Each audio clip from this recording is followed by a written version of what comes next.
नमस्कार दोस्तों, आज की इस कहानी में आप सभी लोगों का स्वागत है। मेरा नाम पूजा है। मेरी उम्र 24 साल है। हम दो बहनें हैं। मेरे पिताजी नहीं हैं, सिर्फ माँ है। हम बहुत ही गरीब परिवार से हैं। बहुत छोटा परिवार है हमारा, जिसमें मैं और मेरी माँ है। फिर मेरी बड़ी बहन की शादी 2 साल पहले हो गई थी। बहुत ही मुश्किल से मेरी माँ ने दीदी की शादी की थी, लेकिन उनकी शादी चल नहीं पाई। अभी कुछ दिन पहले ही वह अपने पति से झगड़ा करके यहाँ पर आ गईं। दीदी माँ से कहने लगी कि अब मैं उस घर में और नहीं रह सकती। मेरे पति मुझे बहुत ज़्यादा मारते पीटते हैं, शराब पीते हैं। अब मुझसे और बर्दाश्त नहीं होता। अब मैं उनके साथ उस घर में नहीं रह पाऊँगी। माँ ने दीदी को बहुत समझाया कि आकर घर बैठ जाओगी तो लोग क्या कहेंगे। मैं दोबारा तुम्हारी शादी भला कैसे करूँगी? तुमसे कौन शादी करेगा? जाओ तुम वहीं अपने घर। लेकिन दीदी नहीं मानी। कहने लगी, माँ मुझे अब वहाँ नहीं रहना है। मुझसे बर्दाश्त नहीं होता है।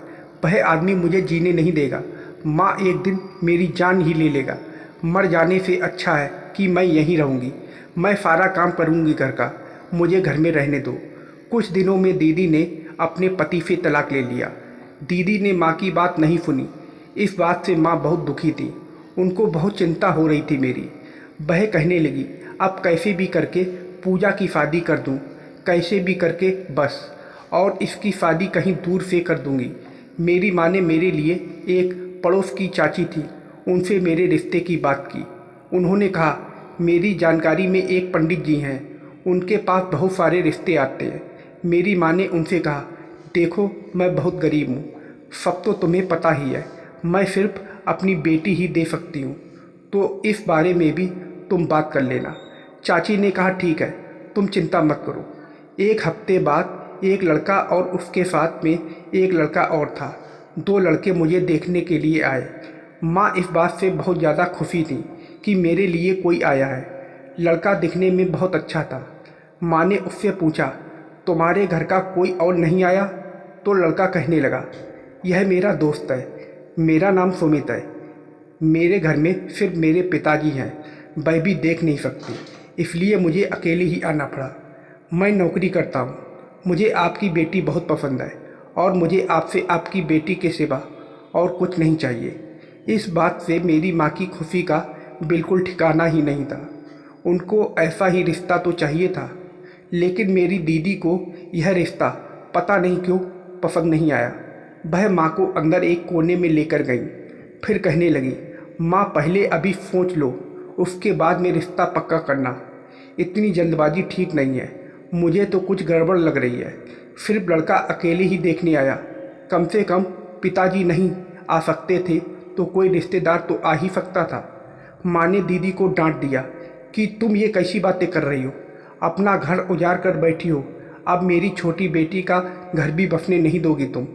लड़का मुझे भी अच्छा लगा था, पर माँ जहाँ शादी करती मैं वहीं कर लेती। हम दोनों की शादी बहुत ही साधारण तरीके से हो गई। मैं अपने ससुराल गई। ससुराल में घर अच्छा खासा बना था, लेकिन घर में और कोई भी नहीं था, मेरे ससुर और मेरे पति के अलावा। मेरे ससुर हट्टे कट्टे जवान थे, पर देख नहीं सकते थे। वह हमेशा चश्मा लगाकर रखते थे। आज हमारी सुहागरात थी। मैं सुहागरात की सेज पर बैठकर अपने पति का इंतज़ार कर रही थी।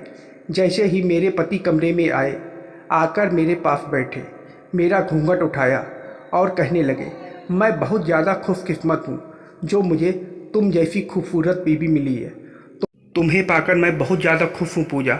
बस मैं तुमसे इतना चाहता हूँ कि तुम मेरे पिताजी का ध्यान रखना। मैंने कहा, मैं बिल्कुल ध्यान रखूँगी, आप चिंता मत करिए। जैसे ही वह मेरे करीब आने लगे कि अचानक से उनका फ़ोन बजा।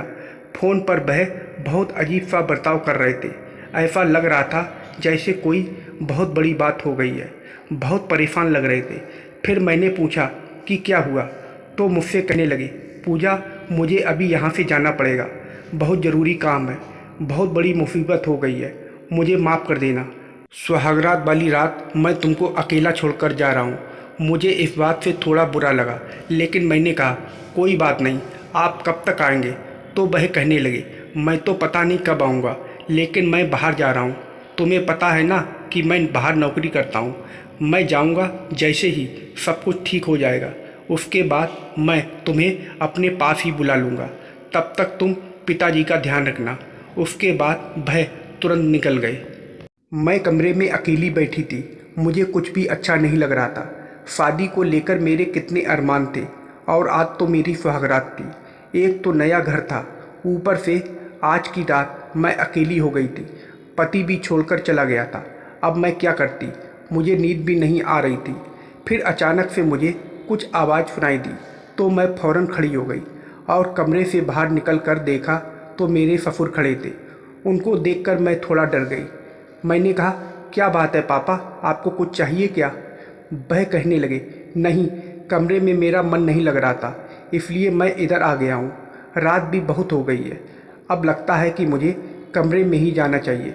क्या तुम मुझे मेरे कमरे में छोड़ दोगी? मैंने कहा, हाँ पापा, क्यों नहीं, मैं छोड़ दूँगी। मैंने उनको पकड़ लिया और कमरे में ले जाने लगी। तब तक उन्होंने मेरी कमर पर हाथ रख दिया। मुझे यह बहुत अजीब लगा। मैंने उनको कमरे में ले जाकर बिठा दिया बिस्तर पर। उसके बाद में वह कहने लगे, तुम भी यहीं बैठो ना, मुझसे बातें करो, हम दोनों वैसे भी अनजान हैं। थोड़ा तुम अपने बारे में बताओ, मैं अपने बारे में बताऊंगा। तो मैं भी उनके पास बैठ गई। उन्होंने मेरा हाथ पकड़ लिया, फिर कहने लगे, तुम बहुत खूबसूरत हो। मैंने कहा, पर आप तो देख नहीं सकते। वो कहने लगे, पर मैं छू तो सकता हूँ ना। छूकर मैं जान गया कि तुम बहुत खूबसूरत हो, तुम्हारे हाथ कितने कोमल हैं। फिर वह मेरा चेहरा छूने लगे। मैंने कहा, आप यह क्या कर रहे हैं? तो मेरे ससुर ने कहा, कुछ नहीं, बस देख रहा हूँ कि तुम कितनी खूबसूरत हो। मैं थोड़ा पीछे हट गई। वह मेरी तरफ बढ़ाए। मुझे कुछ भी समझ नहीं आ रहा था। एक तो मैं अकेली थी, मुझे बहुत ही घबराहट हो रही थी। मुझे उनकी हरकतें बिल्कुल ठीक नहीं लग रही थी। फिर अचानक से वह आगे आ गए और मुझे अपनी बाहों में भरने लगे। इस बात से मुझे बहुत गुस्सा आ गया। मैंने कहा, छोड़िए मुझे, यह क्या कर रहे हैं आप?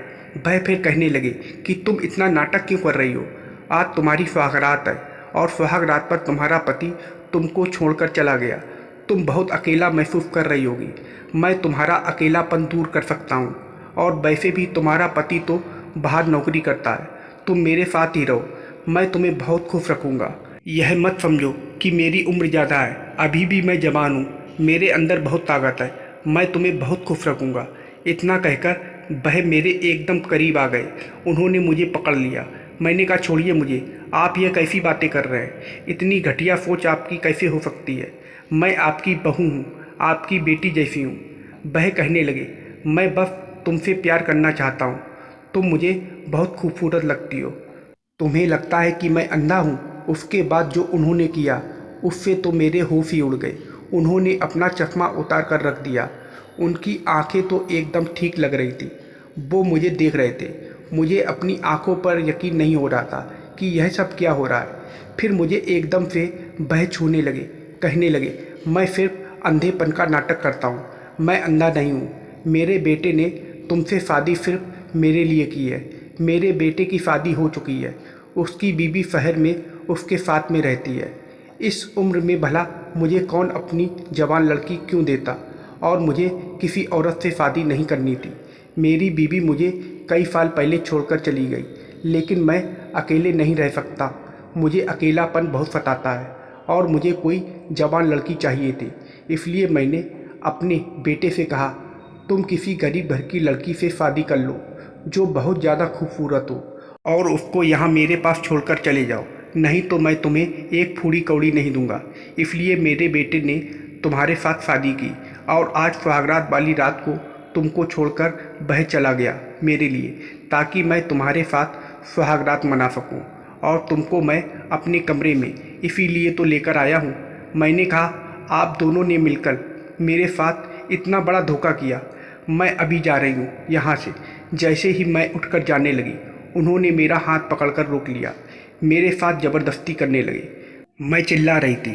कहने लगे, चिल्लाओ चिल्लाओ, जितनी ज़ोर ज़ोर से चिल्ला सकती हो चिल्लाओ। यहाँ तो आस पास में कोई घर भी नहीं है और ना ही घर में कोई है। तुम्हारी आवाज़ यहाँ पर कोई नहीं सुनेगा। वो मुझे छोड़ ही नहीं रहे थे। तब तक मैंने देखा वहीं बगल में एक परफ्यूम की बोतल रखी हुई थी। वो बोतल मैंने अपनी ससुर की आंखों में स्प्रे कर दिया और वह अपनी आंखें पकड़कर बैठ गए और मैं उस कमरे से बाहर निकलकर कमरे का दरवाज़ा मैंने बाहर से बंद कर दिया। उसके बाद सीधा मैं भागकर अपने घर आ गई और सारी बातें अपनी माँ को बताई। मेरी माँ ने मेरी बात सुनकर बहुत हैरान थी। फिर अगले दिन मेरी माँ मुझे लेकर पुलिस स्टेशन गई। हम दोनों ने मिलकर पुलिस को सारी बातें बताईं कि किस तरीके से मेरे ससुर ने और मेरे पति ने मुझे धोखा दिया है और धोखे से इस शादी को किया है। पुलिस अगले दिन मेरे ससुराल गई और मेरे ससुर और पति दोनों को गिरफ्तार कर लिया। शादी बहुत बड़ा फैसला होता है, ऐसे बिना सोचे समझे, बिना पता किए किसी को अपनी बेटी या फिर अपनी बेटी की शादी नहीं करनी चाहिए। तो दोस्तों, आप लोगों को यह कहानी कैसी लगी कमेंट करके ज़रूर बताइएगा और वीडियो को लाइक और सब्सक्राइब करना मत भूलिएगा। वीडियो को पूरा देखने के लिए आप लोगों का बहुत बहुत धन्यवाद।